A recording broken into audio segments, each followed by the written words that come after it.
Good morning guys. আজ আপনাদের সামনে একটা নতুন কিছু আমি বলবো। তার আগে আমার চ্যানেলটা একটু সাবস্ক্রাইব বা লাইক করে দেবেন।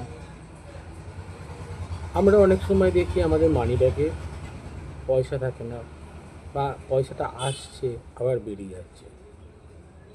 সেই ব্যাপারে আমি কিছু বলতে চাই। এটা কেন হচ্ছে, হ্যাঁ, এর জন্য সমাধান কি আছে। আপনার মানি ব্যাগে পয়সা থাকছে না, আসছে বেরিয়ে যাচ্ছে, হ্যাঁ, হাতে পয়সা থাকছে না, টাকা পয়সা থাকছে না।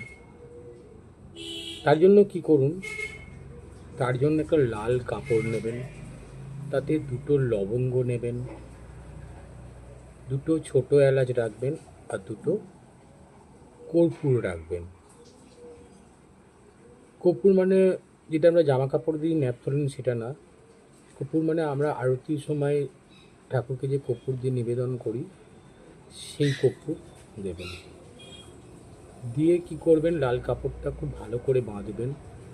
বেঁধে ঠাকুরের পায়ে ছুঁয়ে আপনি আপনার মানি ব্যাগ বা আলমারির লকারে রেখে দেবেন। দেখবেন 1 সপ্তাহ কি 2 সপ্তাহ পর থেকে আপনার যে মানি ব্যাগের টাকাটা ঢুকতো সেটা রয়ে যাবে। বা দেখুন, খরচা তো হবেই, সেটা আলাদা ব্যাপার, কিন্তু যে সব টাকাটাই যে খরচ হয়ে যাচ্ছিল সেটা কিন্তু আর হবে না। এটা আমি আমার দিয়েই ফলো আপ করেছিলাম। এরকম আমারও হয়েছিল। আমাকে একজন বলেছিলেন যে আপনি এই জিনিসটা করবেন, দেখবেন ঠিক হবে।